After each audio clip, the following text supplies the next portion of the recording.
And they said, CC, you have to understand that talking about these things is good and we can do it in group, but I can't live this way in my world. Before I walk through that door, I have to put the armor back on because I can't walk back out on the street and say, let's share our feelings today. It just doesn't work very well. So the problem is that we have a dilemma here. The things that work for us in some ways, maybe on the street, maybe in our past, don't work for us too well in recovery. It doesn't mean that you need to get rid of the anger and the depression. It's worked for you. It may work for you again. And that's something that's difficult for some people to understand. Just understand that it worked for you before. You might need it down the road. Don't get rid of it.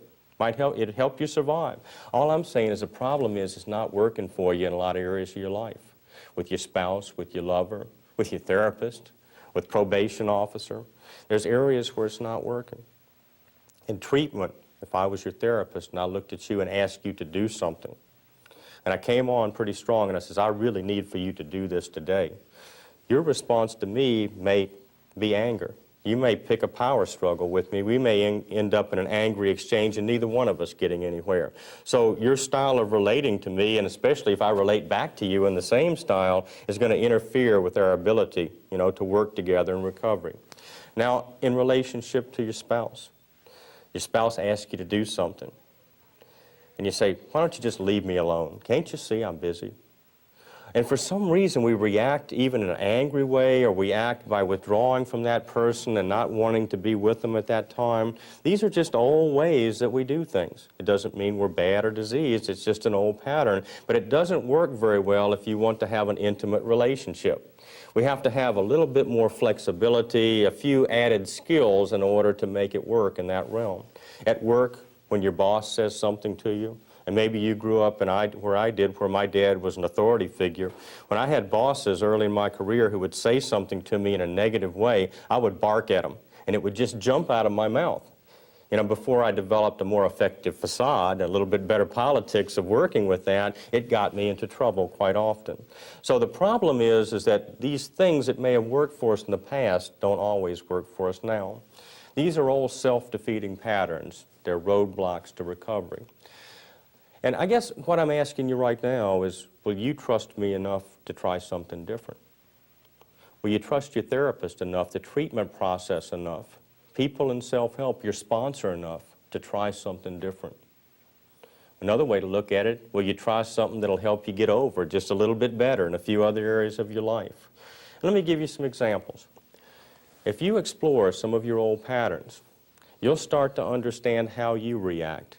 Because for the most part, most of us will react if someone gets too close by getting angry and pushing them away, or we'll withdraw from them and we'll pout or we'll depress. And in that way, who wants to be around an individual who's angry or depressed? It's a wonderful strategy for keeping people away. But in a program where you have to relate to others in recovery that's mutual, that involves sponsorship and home groups, a family, this is a new opportunity. This is a new chance to change some of that, to add new behaviors, to take risks. And recovery is very much about risk. Did you make a decision not to let anyone get close to you? If you did, rethink that decision, but pick wisely. Don't go out and just tell everybody your heartfelt feelings. You don't have to share with everyone, but pick someone you trust, someone you admire. People in a program of recovery who have a good recovery will spend time with you. They will be a safe place for you to test new skills, to share your feelings, to get legitimate feedback. So by all means, choose carefully. And also explore other options. There's many things the treatment program and therapists can do to help you. We can help by teaching problem solving. We can teach conflict resolution, how to resolve a conflict a little more effectively. We can actually do that with your spouse and with your lover or your boyfriend, girlfriend available. Also, role plays are very good in group. We can set up role plays. Therapists can work with you to help you practice and learn new skills. Also, we can thought restructure, if you will. We can help you understand how you think and where you come from and help you understand new ways of maybe managing situations. You see, I think the bottom line here is that we all come from someplace and we all carry this baggage with us. And a lot of times it works, but sometimes it doesn't. But many times we've been told we're bad, diseased, and disordered, and we're not. We're not bad people. We're good people. We've done some bad things.